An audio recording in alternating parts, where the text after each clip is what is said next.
Hello everyone, welcome back to my channel.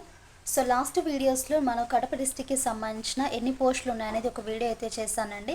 యాక్చువల్గా దానికి సంబంధించిన ఇన్ఫర్మేషన్ మనకు వచ్చిందండి, ఇంకా మిగిలిన డిస్టిక్స్కి అయితే రాలేదు. ఇన్ కేస్ ఒకవేళ డిస్టిక్కి సంబంధించిన ఎన్నైతే మనకు వేకెన్సీస్ పోస్టులు అయితే ఉన్నాయో సో వాటికి సంబంధించిన వీడియో అనేది చేస్తాను. సో డోంట్ వరీ అండి. అండ్ ఈరోజు మన క్లాస్లో భాగంగా చెప్పబోయే టాపిక్ ఏంటంటే సంఘర్షణ. సైకాలజీలో మోస్ట్ ఇంపార్టెంట్ టాపిక్ అయినటువంటి సంఘర్షణ గురించి ఈరోజు మనం డిస్కస్ చేద్దాం. అంతకంటే ముందు కొత్తగా మన ఛానల్ని ఎవరైనా ఇంకా చూస్తున్నట్లయితే లైక్ చేయండి, షేర్ చేయండి, అలాగే సబ్స్క్రైబ్ చేయండి. ఇప్పటికీ మన ఛానల్లో చాలా క్లాసెస్ అయితే ఉన్నాయండి. PIE, psychology, social content and social మెథడ్కి సంబంధించిన క్లాసులు ఉన్నాయి. అండ్ దాంతోపాటు మనకు ఈ టీజీటీ, పీజీటీ వాళ్ళకి ప్రీవియస్ ఇయర్స్లో ఉండే క్వశ్చన్స్ మనకి ఏ విధంగా ఇచ్చారు, సో పేపర్స్ అనేవి ఎలా రాయాలి, వాటికి రిలేటెడ్గా కొన్ని వీడియోస్ అయితే చేస్తాను. మీకు టైం ఉంటే మీకు నచ్చితే మాత్రం ఆ వీడియోస్ని కూడా ఒకసారి చూడండి. ఈరోజు టాపిక్ ఏంటంటే సంఘర్షణ. ఖచ్చితంగా మనకు ఒక బిట్ వచ్చే ఛాన్స్ అయితే ఉన్న టాపిక్ ఇది. ఈ టాపిక్ జాగ్రత్తగా వినండి, ఈజీగా అర్థమవుతుంది అందరికీ కూడా. మరొకసారి చెప్తున్నాను, వీడియోని స్కిప్ చేయకుండా ఎండింగ్ వరకు చూడండి, ఓకేనా. టాపిక్ ఏంటంటే ఈరోజు సంఘర్షణ రెండు విరుద్ధ. ఫస్ట్ మనకు సంఘర్షణ అంటే ఏంటి? ఇప్పుడు ఏదైనా మనకు కోరికలు అనేవి ఎక్కువ ఉంటాయి. సో రెండు విరుద్ధమైన కోరికలు ఉంటాయి, వాటి మధ్య ఏర్పడే మనకు తన్యత ఉంటుంది కదా. సో ఆ తన్యత వల్ల కలిగే బాధాపూరితమైన ఈ ఎమోషన్స్ని సంఘర్షణ అంటారు. రెండు విరుద్ధ కోరికల మధ్య ఏర్పడే తన్యత వల్ల కలిగే బాధాపూరితమైన ఉద్వేగ స్థితినే సంఘర్షణ అంటారు అని డగ్లస్ మరియు హోలే పేర్కొన్నారండి. ఎవరు పేర్కొన్నారు? డగ్లస్ మరియు హోలే. ఈ డగ్లస్ మరియు హోలే ఏమనుకున్నారంటే, రెండు విరుద్ధ కోరికలు ఉంటాయి కదా, సో ఈ కోరికల మధ్య ఏర్పడే తన్యత వల్ల బాధాపూరితమైన ఉద్వేగ స్థితినే సంఘర్షణ అనేసి అంటారు. మరి కట్ లెవిన్ అనే క్షేత్రవాది సంఘర్షణలో 4 రకాలుగా పేర్కొన్నారండి. ఇదే కదా మనకి ఇంపార్టెంట్.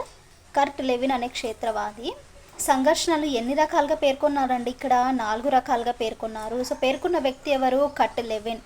బట్ డగ్లస్ మరియు హోలే ఎలా పేర్కొన్నారంటే, ఏదైనా రెండు కోరికల మధ్య ఏర్పడే ఒక తన్యత, సో ఈ బ్యాలెన్స్డ్గా కాకుండా ఇదే డిసైడ్ అవ్వాలి, సో ఇలాంటి బాధాపూరితమైన ఉద్వేగ స్థితిని సంఘర్షణ అనేసి మనకు డగ్లస్ మరియు హోలే పేర్కొన్నారు.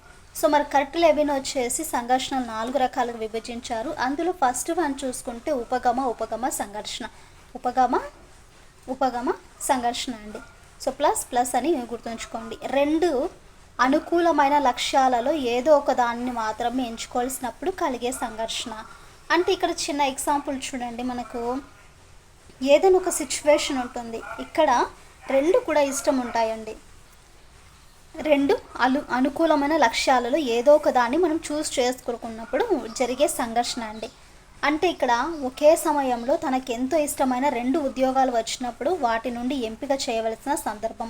ఫర్ ఎగ్జాంపుల్, ఇక్కడ మనకు ఐస్ క్రీమ్ తినాలనిపిస్తుంటుంది, అటు సైడ్ మనకు బిర్యానీ తినాలనిపిస్తుంది. ఈ రెండిట్ల మధ్య మనకు తన్యత అనేది ఏర్పడింది కదా. ఇక్కడేమో ఐస్ క్రీమ్ ఉంది అండ్ ఇక్కడ వచ్చేసి బిర్యానీ ఉంది. లేదు, ఇక్కడ మనకి ఇష్టమైన జాబ్ ఉంది, ఇక్కడ స్కూల్ అసిస్టెంట్ జాబ్ ఉంది, అలాగే ఎస్టీటీ జాబ్ కూడా ఉంది. సో ఈ రెండిట్లో కూడా మనకు పోస్టులు అనేవి వచ్చాయి. అక్కడ మనకు రెండు వైపులా రెండు కూడా ఇష్టంగానే ఉంది కదా. సో అందులో ఏది సెలెక్ట్ చేసుకోవాలనుకున్నప్పుడు ఏర్పడే సందర్భాన్నే మనము ఉపగమ సంఘర్షణ అంటారు. రైట్ అండి, అర్థమైందా? నెక్స్ట్ పరిహార సంఘర్షణ. సెకండ్ వన్ ఏంటంటే, ఇక్కడ పరిహార సంఘర్షణ అంటే రెండు కూడా ప్రతికూలమైన, ఇక్కడ అనుకూలమైన అంటే రెండు ఇష్టమే, బట్ ప్రతికూలమైన అంటే ఏదో ఒక లక్ష్యాన్ని మనము ఖచ్చితంగా ఎంపిక చేయాల్సిన సందర్భంలో తలెత్తే సంఘర్షణే పరిహార సంఘర్షణ. అంటే ఇక్కడ ఏంటి, పిల్లవాడికి పరీక్షలు రాయాలని లేదు, అలాగని ఫెయిల్ అవ్వాలని లేదు, రెండు ప్రతికూలంగా ఉన్నాయి. అంటే ఒకటికి ఏమైనా ఇష్టం ఉందా, ఇక్కడ పరీక్షలు రాయాలనేసి వానికి అనిపించలేదు అంటే ఇష్టం లేదు, అలాగని ఫెయిల్ అవ్వడం కూడా ఇష్టం లేదు. అంటే ప్రతికూలంగా ఉండే అంశాలు ఉన్నాయి, ఇక్కడ అనుకూలంగా ఉండే అంశాలు ఉన్నాయా? సో ప్రతికూలమైన అంశాలు ఉన్నాయి కదా. సో ఇలాంటి లక్ష్యాలలో ఏదో ఒక దానిని తప్పనిసరిగా ఎంపిక చేయవలసిన సందర్భంలో ఈ తలెత్తే సంఘర్షణే పరిహార సంఘర్షణ. నెక్స్ట్ థర్డ్ వన్ చూడండి, ఉపగమ పరిహార సంఘర్షణ అంటే ఒక లక్ష్య సాధనలో అనుకూల లేదా ప్రతికూల అంశాలు ఉండడం వల్ల దానిని చెయ్యాలా వద్దా అనే సందర్భంలో తలెత్తే సంఘర్షణ.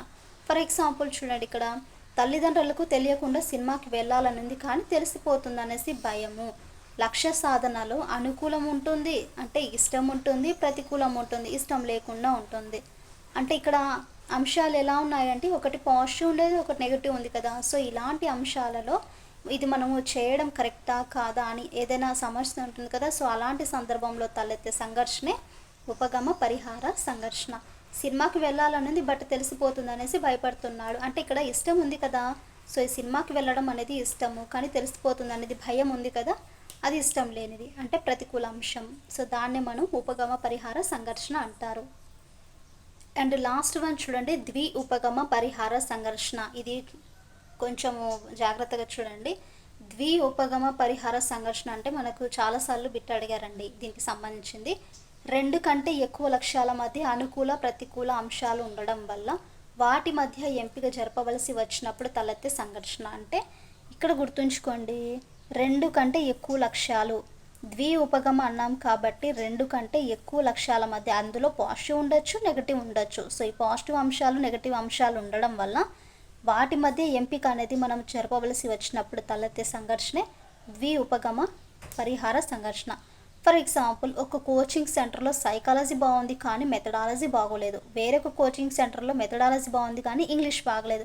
అంటే ఇక్కడ ఎన్ని లక్ష్యాలు మనకు ఉన్నాయి, ఎన్ని అంశాలు ఉన్నాయో చూసుకుంటే ఇక్కడ బాగుంది అనేది పాజిటివ్, సైకాలజీ బాగుంది బట్ మెథడాలజీ బాగాలేదు అంటే ప్రతికూలంగా ఉంది. వేరే కోచింగ్ సెంటర్లో చూసుకుంటే మెథడాలజీ అనే అంశం ఉంది, అంటే ఇది థర్డ్ అంశం కదా, ఎక్కువ అంశాలు. ఇక్కడ మెథడాలజీ బాగుంది బట్ ఇంగ్లీష్ అనేది బాగాలేదు.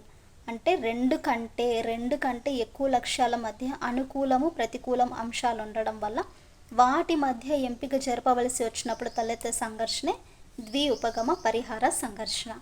సో ఇదండి ద్వి ఉపగమ. మనకు సంఘర్షణల గురించి 4 రకాలైన దాని గురించి అయితే తెలుసుకున్నాము. నెక్స్ట్ వీడియోలో వచ్చేసి మ్యాక్సిమం రక్షక తంత్రాలు అయితే చేద్దాం అనుకుంటున్నానండి. సో రక్షక తంత్రాలు అనేది చాలా ఇంపార్టెంట్ కదా.